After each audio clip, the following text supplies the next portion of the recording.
There it goes. It's working. Everybody say hi. Hi. Siggy gets to make the comments. That's true. We're in Luke 22 still. Starting in verse 54. Last week, we saw Jesus' temptation in the garden. And today, we're going to look at quite an opposite thing. We're going to look at Peter's denial. Now, Peter's denial had, Peter gets a lot of bad press, and a lot of people talk about him, and frankly, the pre-Pentecost Simon Peter. I was telling my wife the other day, after studying this, I don't know if I would have liked him very much. He was brash, he was ambitious, he was one of these people who's always out there in the middle. Sometimes I've known people like that, and I just kind of didn't want to be around them too much. But we're really going to see Peter crash and burn here. What the young people on YouTube call an epic fail. And if we look at it, we can kind of learn some things about ourselves. We start in chapter 22, verse 54. Jesus has just finished his prayer in the garden where he commits himself to go through with doing God's will, go through with the cross, go through with drinking the cup of God's wrath on behalf of all people. And he has been confronted now with the mob of authorities, the police, as the pastor was talking about in the sermon, the SWAT team that came to get him. And verse 54 is the beginning of the ordeal. Someone read verses 54 and 55. They seized him, led him away, and brought him into the high priest's house. Meanwhile, Peter was following at a distance. They lit a fire in the middle of the courtyard and sat down together, and Peter sat among them. Okay. They seize him, they lead him away, he allows himself to be led away. And it says it goes to the high priest's house. Now, the high priest was Caiaphas, depending on how you pronounce it. And he would have had this really nice house because he was a person of prominence, a Roman puppet, really, if you will, but a person of prominence nonetheless. He would have had this house. Imagine a house, or basically a complex, arranged around a central courtyard and in big houses on all four sides. He would have been living in one of them, and we find out that Annas, his father-in-law, who was an ex-high priest, was also had a place there at the same time. It was a huge house. It would have opened onto the street by way of a kind of a narrow gate. And that is where they're going to lead Jesus for the trial. I say trial. It wasn't really legal what they were doing. They take him to Caiaphas, and they take him to Annas, and they kind of back and forth between the two, trying to get some excuse to have him accused and put to death. It's in the middle of the night, which is not legal to have a trial in the middle of the night. They bring together such members of the Sanhedrin as they could find at that time. This whole thing is a travesty of justice, what they're going to do, and then when the sun's up, they're going to bring the entire Sanhedrin together for the formal trial. But, so Jesus is going through all of this preliminary here and there. They're trying to bring accusations against him. Their stories really don't involve together.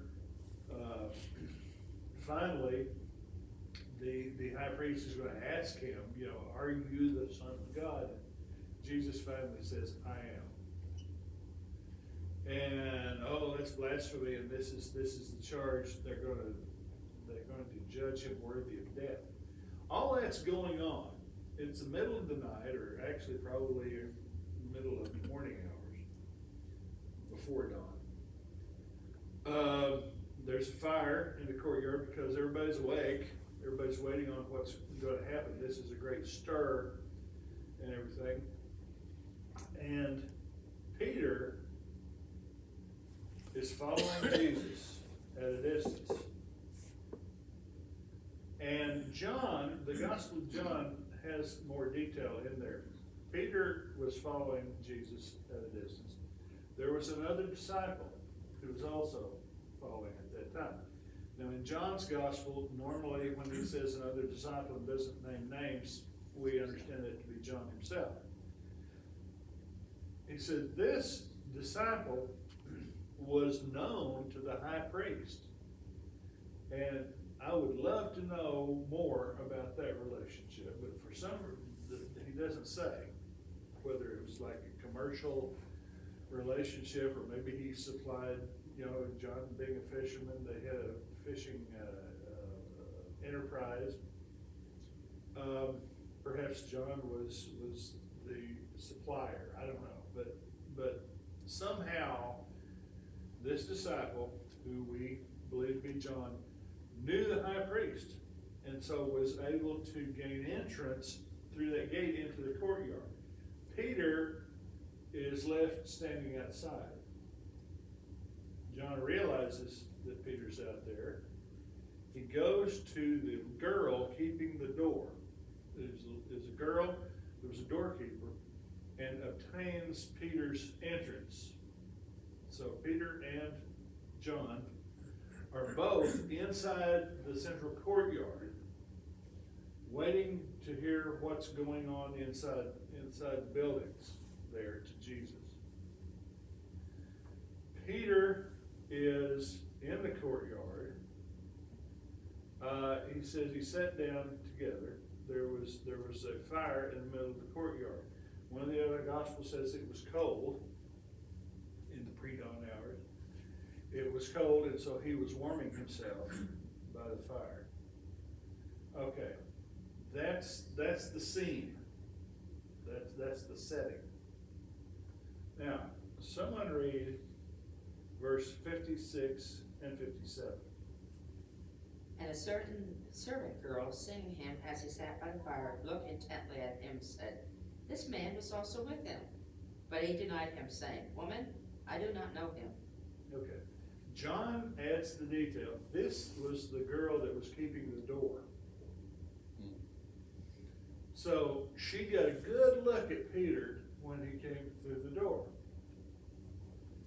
And now Peter's at the fire and everything, and she comes up to him and she's got this idea because she says, "You're one of his disciples." And Peter says, "Woman, I don't know him." And we say, Peter, you denied that you even know Jesus. What a terrible thing. But those of us who are inclined to give Peter, cut him some slack at this point, I went back and I looked at Peter's day. Peter was, to put it very mildly, having a very bad day. And this is just the tail end of it. And I looked, he had gotten up that morning. They were they were over, the Mount of Olives in Bethany, and, they had, I guess, spent a fairly quiet day so far, but as the day waned on, they came into Jerusalem to eat the Passover. Peter and John were the ones that Jesus sent ahead to prepare the Passover in the upper room, which they did. Then there followed the Passover dinner, and Jesus washed the disciples' feet because they were having a discussion on who was to be the greatest, and he sets them an example by washing their feet. He comes to Peter's feet, and Peter objects. It was offensive to him that his master would do something so demeaning, and he objects. And Jesus has to tell Peter, he said, Peter, if I don't wash your feet, you don't have anything to do with me. That was a stern rebuke. And so Peter's already been kind of slapped down once on this. Then Jesus predicts this betrayal and says he's going to go away, and the whole mood in the upper room is just heavy. It's dark. Jesus says to the disciples, "It's because I have told you I am going away, sorrow has filled your heart." So the mood in the upper room was down. It was negative, and he predicts somebody's going to betray him. And John says, Peter asks him, well, where are you going? He says, I'm going to go away. Peter said, where are you going? And Jesus said, well, where I'm going, you can't follow me now, but you will follow later. And Peter says, why can't I follow you? I'll lay down my life for you. Even Matthew says, even if everyone else runs away, I will never run away. Don't go where I can't follow. And Jesus says, before the rooster crows, you'll deny 3 times that you have known me. So Peter's been kind of rebuked twice on this. Jesus told him, says, Satan has desired to have you so that you may sift you like wheat. Your own test is coming. But I have prayed for you that your faith may not fail. So when you have turned back, strengthen your brothers.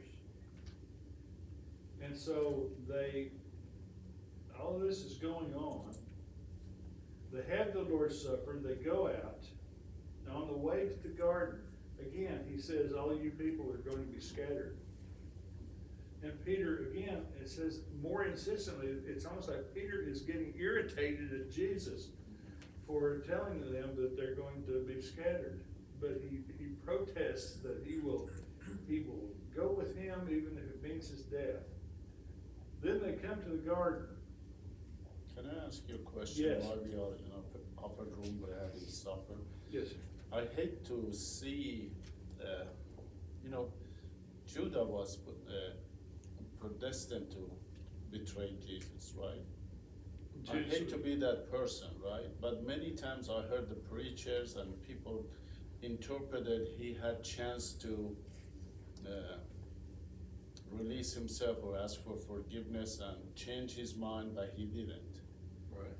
But when we were talking about washing the feet, and you know how he talked to Peter, Jesus, could it be a chance which is not recorded? Would it be a chance Judah one-to-one will wash, Jesus while washing his feet was telling him, is it time for you to admit or make him clean, or he just not being able to release him from that betrayed in Jesus? It was more than that.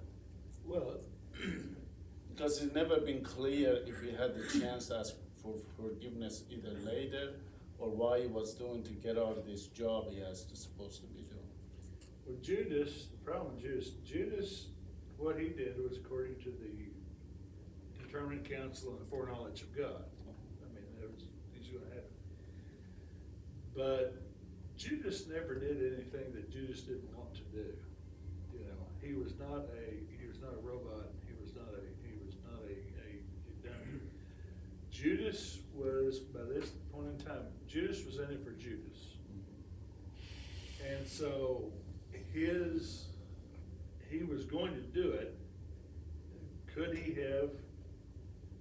have decided not to do it? Sure, he could have decided not to. And I have another question, is that could be possible, because how many times Satan tried to tempt Jesus? So he blended in Satan as one of the followers. And, Judah would be a Satan. Well, Jesus knew from the beginning what was going to happen, obviously. And so, at this point, Judas is, he's gone on his way, he's gonna do it. The interesting question is, could Judas have repented after Right. he betrayed Jesus, but he didn't. And so, again, Judas is acting according to free will. Now, he never did anything that he didn't want to do in this, but his sin, his betrayal of Jesus, blends into the whole account as to what actually happened. How come Jesus is at the cross? Here you have Peter really also denying Jesus, but comes out to a completely different end than Judas does, because Peter, and I'm getting ahead of the story, obviously. So they get to the garden, and he leaves the 8 there, takes Peter, James, and John, the inner circle, with him, tells them to watch and pray while he is going through his ordeal. And they fall asleep. The Bible says they were sleeping for sorrow, because it was just, the whole mental thing was just too much for them, and they fell asleep. And so, and plus the fact it's gotta be like, 2 in the morning or 3 in the morning, something like that. Jesus comes back 3 times. At the last, he wakes them up, and just as he wakes them up, the mob arrives. And there's all this going on. I don't know about you, but I'm not at my best when I first wake up. And so Peter is put in this situation, and his first reaction is they're attacking Jesus. Lord, shall we strike with the sword? He has they have these 2 swords, he's got one of them. And he strikes a blow for Jesus. Goes for this guy's head, he misses, he cuts his ear off. Jesus then says, stop it! Heals the man and allows himself to be taken away. And all the disciples flee. Peter and John collect themselves and start following. And that's another thing, we always, get that. They're following Jesus, and now he finds himself in the courtyard.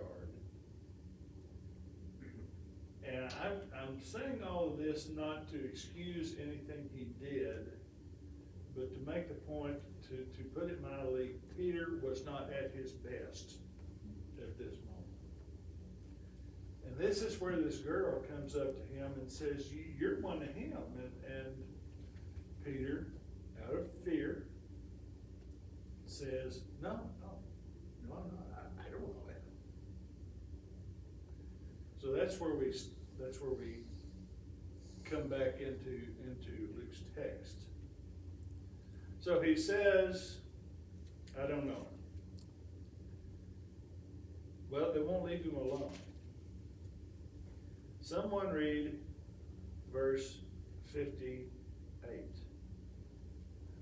A little later, someone else saw him and said, you also are one of them. Man, I'm not, Peter replied. Secondly, somebody else. One of the other Gospels adds the detail that this time he swore. He's in a situation now where he is, not in control of the situation, and Peter did not like to not be in control of the situation. He's reverting back, the old man is kicking in, as we would say, he's starting to swear. But he's kind of there, and they can see him. One of the other Gospels mentions that his accent was that would be like saying, well, you know, you're one of the governor of Alabama's associates. No, I ain't. You know, his accent was giving him away. He was obviously from Galilee. This was in the middle of Jerusalem. And then the third one is what really goes ballistic here. Someone read verse 59. About an hour later, another keep insisting this man was certainly with him, since he was also Galilean. John's gospel adds the detail that this third person was a relative of the guy whose ear Peter had cut off. And he said, "Didn't I see you in the garden?" Yeah, boy, he saw him in the garden. He saw him try to cut his cousin's head off and miss. And so it's getting kind of close. It's closing in on him. And verse 67, Peter said, "Man, I don't know what you were talking about." Matthew and Mark says that at this time, Peter is cursing and swearing as well. Mhm. He is not only swearing, but he is cursing. What does that mean? He is calling down curses upon himself if he is not telling the truth. He's got his back to a wall. He's in over his head. He does the only thing that he knows to do, and that is denying and cursing and swearing. If you think about Peter, again, think about the things that you know about him. How many times in his life did, when he got into trouble, it was because he had put himself out and thrust himself into a situation and realized that he was in over his head too late? Very impulsive. I think of walking on the water. He wants to go to Jesus and he wants to walk on the water. "Lord, if it's you, command me to walk on the water." And he gets out there and I'm walking on the water, and all of a sudden he looks around and goes, "Oh, blank, blank." And he's always doing that. He's always going ahead. He says that Jesus, you're the Christ, the Son of the living God. Jesus says, "Yes, I am, but I'm going to be crucified." Peter says, "No, you're not. You're the Son of the living God. You don't get crucified." And Jesus has to slap him. So he's always sticking his nose out and realizing too late that he's bitten off more than he can chew. Well, that's what he does here. He follows Jesus out of loyalty. I mean, he ran away, but he came back. He follows him out of loyalty, and he just wants to be in there. And so he gets in there, and he realizes too late, I'm in the middle of Jesus' enemies. And I'm putting myself in danger, and I don't know what to do. So he's crawfishing. He's going back on all this. So that's Peter, and that's where he's gotten himself. And all he can do is deny so intense that he's cursing. He's calling down curses on himself if what he's saying is not true. He's swearing that what he says is the truth. And he says, while he was still speaking, a rooster crowed. Jesus had told him. He should have known that Jesus knew what was going to happen. And that rooster crowed after he had denied him 3 times. And then this is the verse that really gets me. Someone read verse 61. The Lord turned and looked straight at Peter. Then Peter remembered the word the Lord had spoken to him. Before the rooster crows today, you will disown me 3 times. Go ahead with 62. And he went outside and wept bitterly. Amazing their eye contact, he was so close, wasn't he? Jesus, well, see, they were shuttling Jesus back and forth between Annas and Caiaphas and all this sort of stuff. And it was an open courtyard, and he would have passed back and forth. They would have been able to see him on occasion and everything.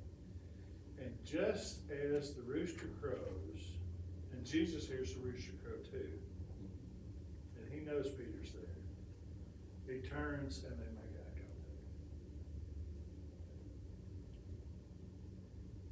What do you think was in that look? Confirmation. Sorrow. Sorrow, yeah, because they Sorrow. just sheer sorrow. Anything else? Love, compassion. Compassion? Understanding? You know, Peter, you know, I try to tell you, I don't think, the one thing I don't think was there was condemnation. Because it just, that's not who Jesus was. It's not who he is. But he looks at Peter, and that glance, because Peter knows that Jesus knows. He knows, because Jesus has been over here. I mean, he doesn't have to hear what happens to know that Peter has denied him 3 times. He knows Peter's done that. Peter knows he knows. And they both, and their eyes lock in mutual understanding of what has just happened. And it just cuts Peter to the soul. Yeah, that's a case of where a look is more powerful than words. Oh, yeah. Yep. Yeah. Jesus had already told him in words. Now all he needs to do is just kind of look. The nonverbal message here is crushing, and Peter can't take it any longer, and he goes outside. He leaves the courtyard and goes outside the complex, and his soul is just killed at this point. Now, post-mortem, this is where I stop talking and you start talking. What factors led to Peter's epic fail? Because it didn't happen in a vacuum. It happened for a reason. One way to ask it would be what could have been done differently to prevent this from happening. But what factors led this to Peter's failure here? Lack of, And by extension, what lesson is in this for us? lack of spiritual sight, Okay, lack of spiritual, okay. foresight, yeah. Because Jesus told Peter, let him one time, get behind me, Satan, because you do not understand.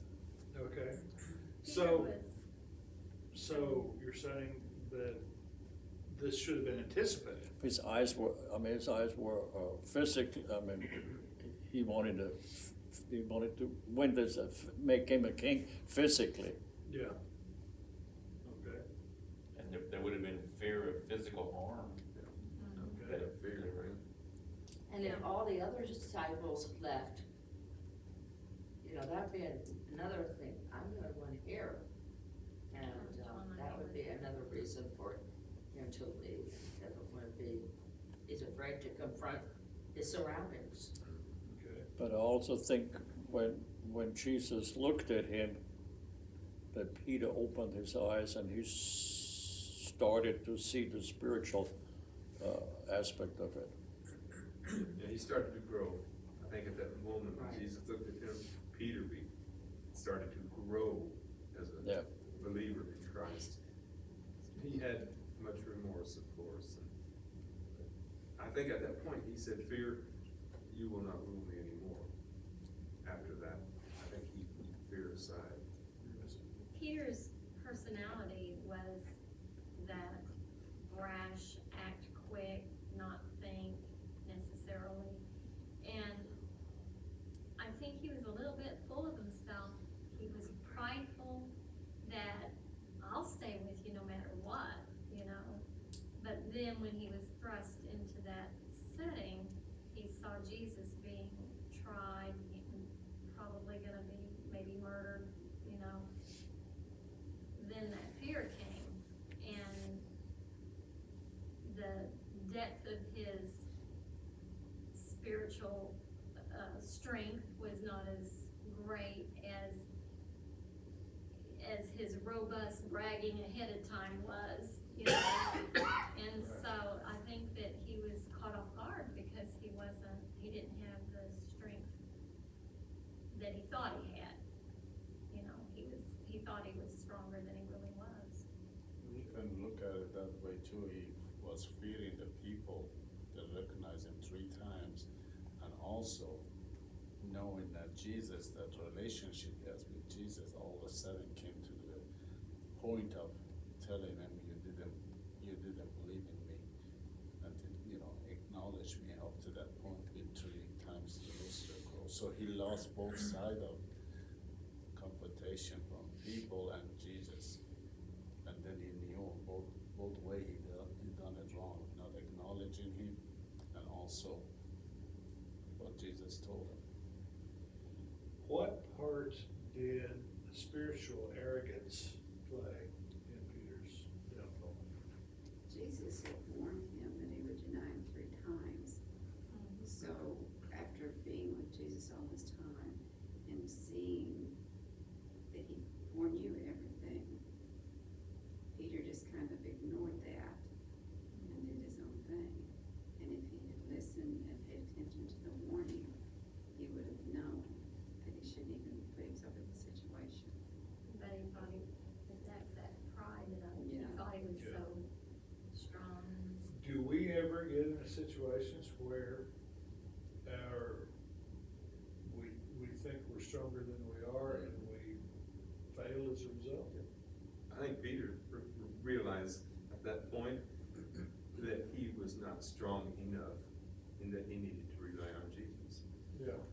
One thing we get in a situation in life, we start to, we don't display our faith in Jesus, we just kind of step backward because we won't be in a popular crowd mentioning, that's the same thing, you're not, maybe the question arise, but you don't wanna be part of the conversation because the crowd, they may turn on you or you'll be a bad guy in that crowd. I used to teach a young adults class, and I would teach one lesson I remember on marital fidelity and infidelity. And I remember telling, and I was mainly talking to husbands because that's what I am. But I was saying, one way that you can put yourself in danger of being unfaithful is to tell myself, it can't happen to me. We are all capable of anything if we're in the flesh. Giving And Satan if a we reason.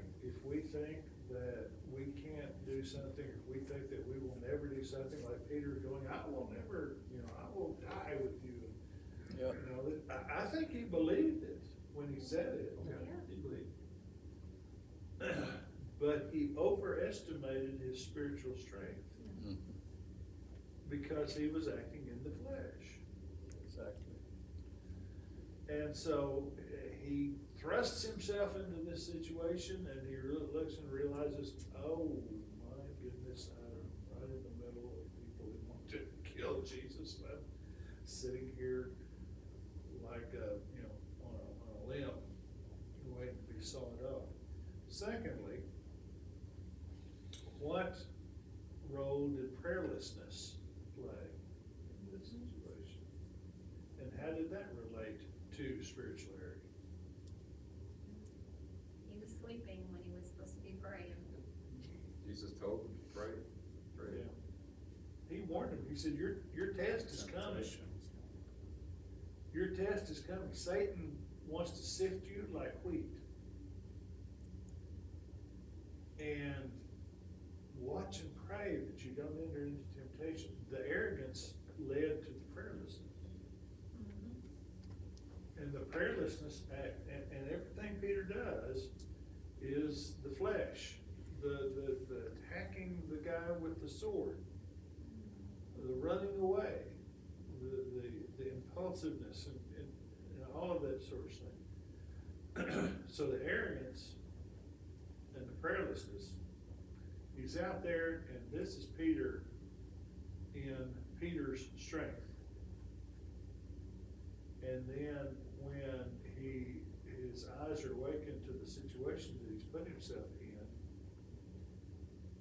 his eyes are open, and he suddenly realizes, I'm in mortal danger. I don't want to die. And so he will say or do whatever he does, whatever he needs to do to get that. I remember when I was single, I dated this girl, and she had been raised in church, and I remember her telling me during the conversation, I don't know how it came up, some persecution or something, Christians, she says, I know that I would never deny Jesus, no matter what kind of persecution came my way. And she said that. I was going, oh, wow. But she was very stern. She said, no, no matter if they threatened to kill me or torture me or put me in jail or whatever, I would never deny Jesus. She was later excluded from church membership because of fornication. I think when we say that, we give the Satan more foothold. Well, yeah, Satan's sitting there thinking, well, I won't send persecution your way, I'll come another route. But that idea of, I could never do this, Paul says, let him who thinks he stands beware lest he fall. And the lesson that I get from Peter is that I need to realize that in the flesh, I'm capable of just about anything. That's right. And I need to have my spiritual act together at all times. Because Joe Fears is not that great a guy. You can be tempted at any time. At It any took time. place in the Garden of Eden, so. And everybody's got Tempted their, to be led astray. everybody's got their own thing, You may be a person of absolute, total fidelity and integrity, but you've got something. And Satan walks around looking for a chink in your armor. And if he finds it and you're not aware of his temptations, here it comes. So that's what I take away from this whole thing. I'm not inclined to dump on Peter so much because he was spiritually arrogant. He was carelessness, he was acting in his own flesh. He was having a bad day, he was tired, it was in the middle of the night. You know, there's Shelby Foote used to refer to something called 2 a.m. courage. He said there's courage, and then there's 2 a.m. courage. You know, and 2 a.m. courage is you get up in the middle of the night, the house is on fire. How do you act? Peter didn't have 2 a.m. courage. And all of this, and he just crashes and burns. Now, the good news is that Peter doesn't go away. He doesn't hang himself. He is still in the area. And when Jesus rises, one of the first appearances he makes is an appearance to Peter personally.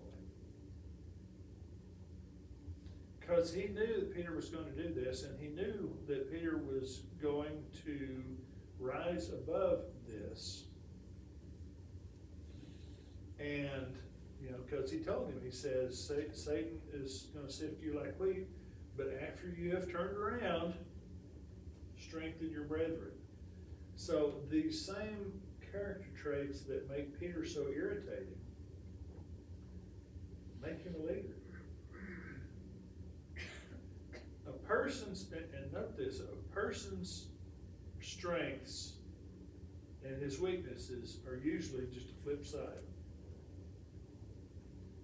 If you have a person who is a strong leader, is sometimes, the flip side of that is sometimes they're not a good people person. If you take a person's personality strengths, their weaknesses are usually the flip side of those strengths. And so Jesus knew Peter's weaknesses, but he saw what Peter could become in him. And on the day of Pentecost, who is it that stands up and takes the lead and preaches the great Pentecost sermon? It's Peter. And so the good news, or the bad news, is a warning to us on the recipe for failure. The good news is that failure for the Christian is never the end of it. Because you get to come back to Jesus, and you get to pick up where you should have been and go on from there. And so that's really all I have on Peter's failure. It was a spectacular crash and burn, but you know, experiences like that make the person. I think it made Peter into the Apostle Peter. Any comments or questions? Anything we have left out? Is there any, excuse me, anything in the Old Testament that predicted his denial? In the Old Testament predicted his denial? Jesus' people denying him? Well, not specifically, although there are passages about, and I'm struggling to remember, but I think there's a passage about being betrayed by your friends or something like that, but nothing specific to Peter. All right, well, we'll turn off the recording. Thank you, sir. Thank you, Joe. Thank you.